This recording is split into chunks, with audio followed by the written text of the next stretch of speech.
ഞാൻ CPIയുടെ സഹാക്കളെ ബന്ധപ്പെട്ടിരുന്നു, LDF നേതാക്കളെ ബന്ധപ്പെട്ടിരുന്നു, എനിക്കറിയാവുന്ന പല സുഹൃത്തുക്കളെയും വിളിച്ചിരുന്നു. എല്ലാവരും ഒന്നുപോലെ പറയുന്നു, പോളിംഗ് ട്രെൻഡ് മുഴുവനും LDFന്റെ അനുകൂലമാണ്. LDFന്റെ എല്ലാ പ്രവചനങ്ങളും പോലെ തന്നെ നല്ല പോളിംഗ് ഉണ്ടായിക്കൊണ്ടിരിക്കുന്നു. ആ പോളിംഗിൽ LDFന്റെ വോട്ടുകളെല്ലാം എത്തിക്കൊണ്ടിരിക്കുന്നു. ഈ ട്രെൻഡിൽ ഉറപ്പായും പറയാം LDF ജയിക്കാൻ പോവുകയാണ്.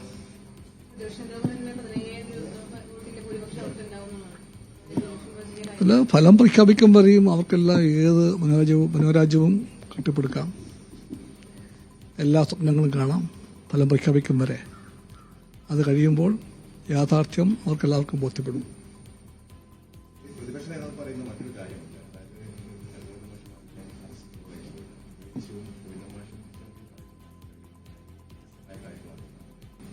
അതേപ്പറ്റി എല്ലാം പറഞ്ഞു കഴിഞ്ഞല്ലോ.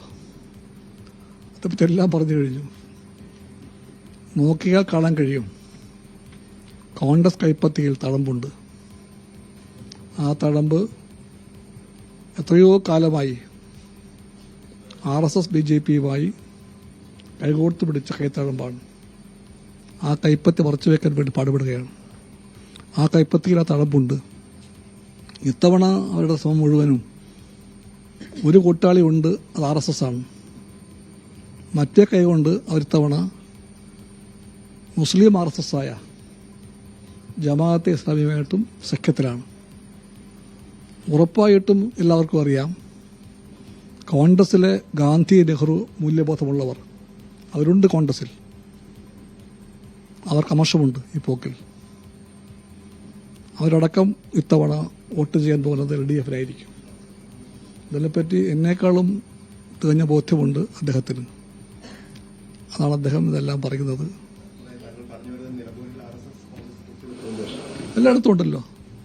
എപ്പോൾ തെരഞ്ഞെടുപ്പുണ്ടോ അപ്പോഴെല്ലാം പരോക്ഷമായിട്ട് കോൺഗ്രസിനും BJPയുമായിട്ട് കൂട്ടുകെട്ടുണ്ടാകാറുണ്ട്, എല്ലായ്പ്പോഴും. അതിൻ്റെ അടിത്തറയുമുണ്ട്. അടിത്തറ അന്ധമായ ഇടതുപക്ഷ വിരോധമാണ്. അതൊരിക്കലും ഇവിടെ കേരളത്തിൽ ഓപ്പണായിട്ടുമുണ്ട്.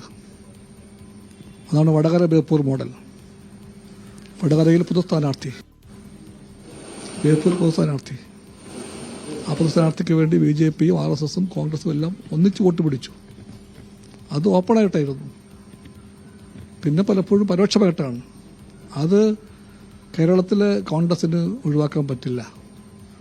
അതേപ്പറ്റിയാണ് KG മാരാർ എഴുതിയിട്ടുള്ളത്. അതേപ്പറ്റിയാണ് പലപ്പോഴും ജനങ്ങൾക്ക് ബോധ്യമുള്ള കാര്യം. അതൊക്കെ എല്ലാവർക്കും അറിയാം. എവിടെയെല്ലാം ഒരു പാർട്ടിക്ക്, അതും ഒരു കോൺഗ്രസ് പോലുള്ള പാർട്ടിക്ക്, ഇടതുപക്ഷമാണ് മുഖ്യ എതിരാളി.